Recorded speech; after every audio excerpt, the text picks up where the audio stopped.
Hello friends, a blockbuster film Interstellar released in 2014.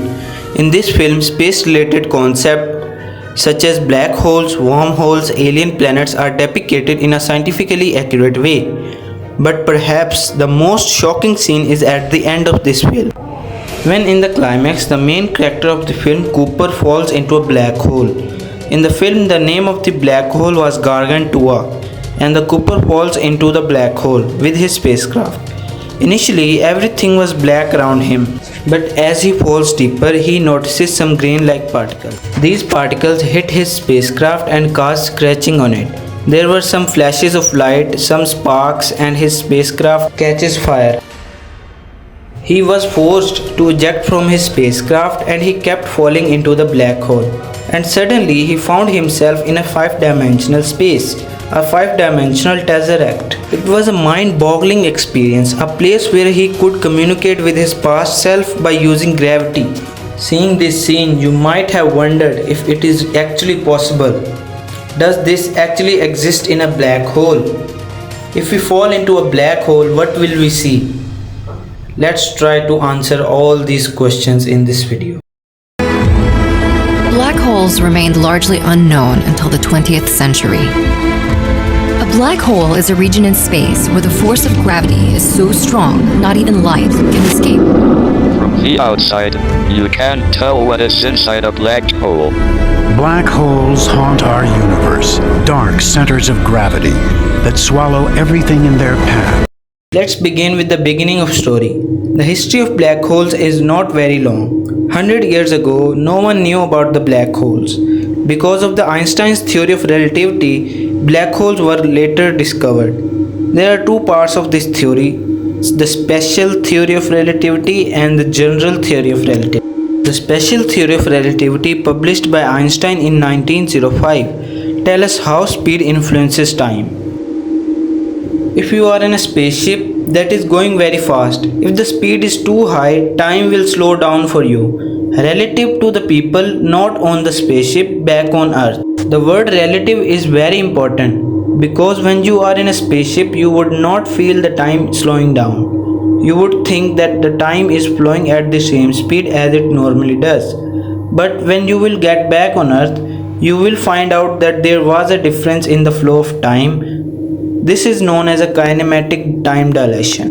Not only speed, but even gravity can also result in time dilation, as shown by Einstein in his general theory of relativity in 1915. More gravitational force you would experience, the more time would slow down for you. This is known as gravitational time dilation, and this was depicted amazingly in Interstellar. When Cooper and his team land on the Aqua planet, 1 hour on that planet equal to the 7 years on Earth. This happens on this planet because this planet was very close to the Gargantua black hole, so the gravitational force of the black hole impacted the time. To visualize this, Einstein wanted us to imagine a space-time fabric, kind of like a mesh on which all planetary objects are placed. The space-time fabric bends due to the mass of the objects, and when the mesh bends, not only does it attract physical objects more, but it leads to the time dilation as well as other forms of energy such as sound, heat or light. They are affected by the gravitation as well. Yes, it's right. This was another conclusion drawn by Einstein. Gravitation affects almost everything. Not only physical objects are attracted by gravity, it attracts heat, sound and light as well. This means that there can be such objects in the universe which have such a high gravitational force that they can completely absorb light. If there are such objects, it means that they would be completely black. We won't be able to see them because not even light can escape them. This is exactly what black holes are. But when Einstein presented his theory of general relativity, the concept of black holes was merely theoretical. Einstein knew that gravitation influences light, and theoretically objects that can absorb light were possible. But Einstein did not know that there was actual black hole. In fact, when Einstein was alive, the concept of black hole seemed weird to him. He knew that there can be such things theoretically, but then theoretically the existence of infinity is also possible. But realistically, practically, he did not believe that such things existed in reality. But by the time he passed away, not even the term black hole was invented. Another key point in Einstein's theory was that the light speed limits gravity's influence. We don't feel gravity everywhere. Its upper limit is speed of light. To use a practical example, suppose that the sun disappeared suddenly. As you know, we will get to know this 8 minutes later on Earth about the disappearance of the sun, because sunlight takes 8 minutes to reach the Earth. But according to Einstein, the gravitational impact of the sun's disappearance on Earth will also be felt 8 minutes later. After Einstein, many scientists work on the theory of the general relativity. Carl Schwarzschild, Johannes Droste, Subramaniam Chandrasekhar. There were several equations. They solved those equations and tried to derive the solutions. And by getting to the solutions of the equation, it was theoretically proven that the things like black holes exist. By the 1960s, researchers and scientists had finally agreed that not only theoretically, perhaps one day realistically we would be able to see black holes, because these things do exist in space. The term black hole was used for the first time by a magazine in 1964. But only after 1967 did the term gain popularity, when physicist John Wheeler popularized it. Even though the term black hole sounds quite sensational, but it is a little misleading name, black hole. It might sound like there is an actual hole there, but that's not the case. There is no hole in the space. Black holes are formed by stars, so there is some material at its center. But in stars, even our sun is a star, there is a continuous nuclear fusion reactions at their center. These reactions produce heat and light. The heat being produced sends a force outwards, and the force of gravity sends the force inwards. This helps the star remains intact and alive. This is how the stars maintain equilibrium through their lives. The force pushing outwards due to reaction and the forces pulling inwards due to gravity. But these reactions take place when the fuel exists, either helium or hydrogen. This fuel would not always be there. It would get burned up at some point, and when the fuel ends, there would not be any forces pushing outwards, and the gravitational force pulling inwards would not be countered by an equal force. Then star will collapse on itself because of its own gravity. This will take a long time. By the way, our sun's life expected to be around 10 billion years. But what happens next depends upon the mass of the star.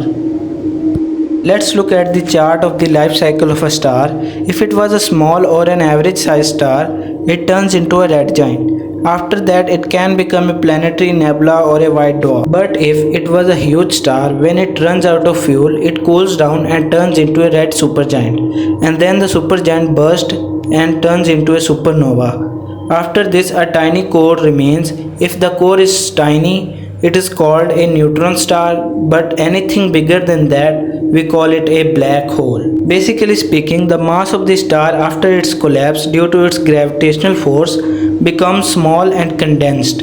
It turns into a black hole. Specifically, how small is the volume of the compressed star? For a star as big as our sun, if that turns into a black hole, the diameter of that black hole will merely be 50 km. Can you imagine the volume getting this small? But the interesting thing is that our sun will not grow up to a black hole. This was proven by an Indian-American astrophysicist, Subramaniam Chandrasekhar. He developed the Chandrasekhar limit value. He said that the maximum mass of a white dwarf can be 1.4 times the mass of our sun, above which it cannot be stable and would turn into either a neutron star or a black hole. Now you understand how black holes formed. Now let's understand how black holes are.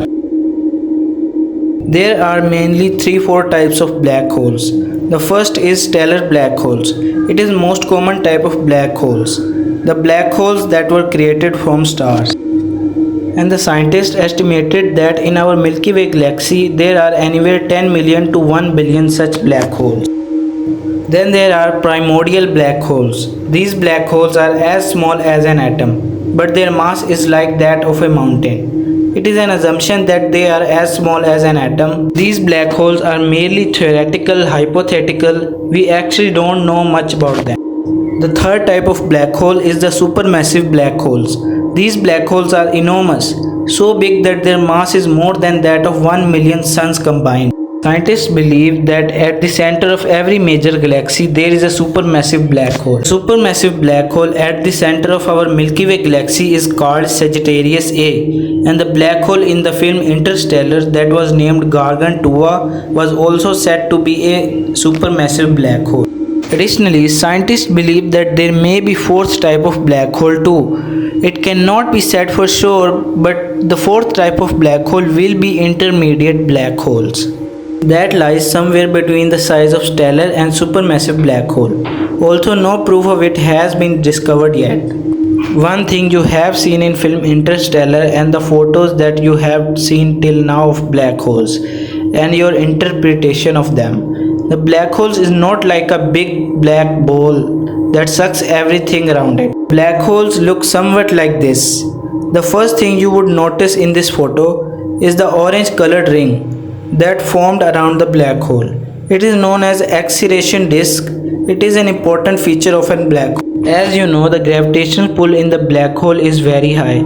So due to the gravitational pull, a lot of gaseous matter and the debris is attracted towards the black hole and remains floating around it. Similar to how planets revolve around the sun. Because of the sun's gravitational force, the difference is that the gravitational pull of black holes is so strong that the things revolving around it revolves at very high speed. They literally become fire-like particles. They are hotter than million degrees Celsius and get so heated up that they turn into flowing flood-like matter.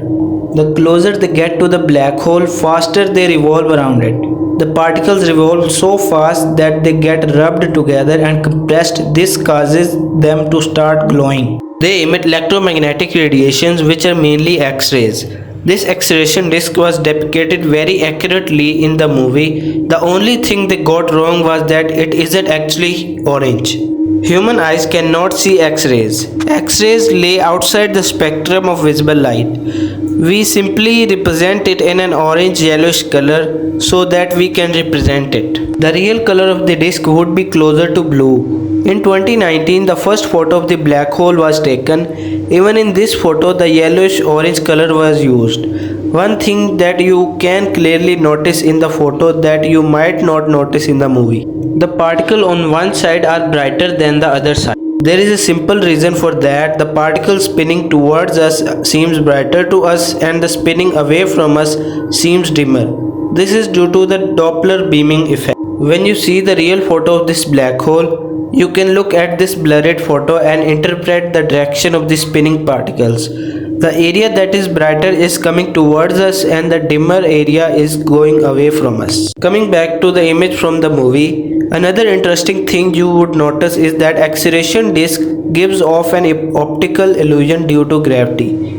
It makes it seem that disk covers the top and the bottom of the black hole. It seems like this because gravity bends light. The area hidden behind the disk when viewed from the front, the light coming from the area has to move over it because it gets bent by gravity. If you look at the black hole from the top, they will look like normal round disks. Apart from this, when you enter the black hole, you will see a large circle of light. It is photon sphere. The gravity in this area is so strong that light starts orbiting black hole. What is light made of?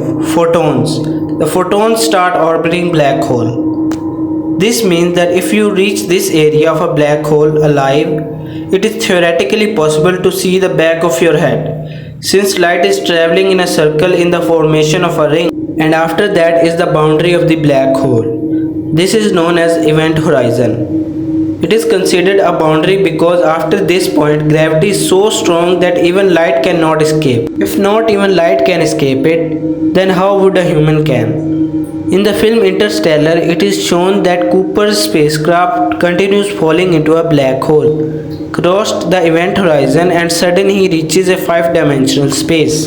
This part of the movie is purely an imagination because we don't know what is inside the event horizon. But what will be at the center of a black hole? Einstein's theory of general relativity tries to describe this. In this theory, the center of the black hole is termed as singularity.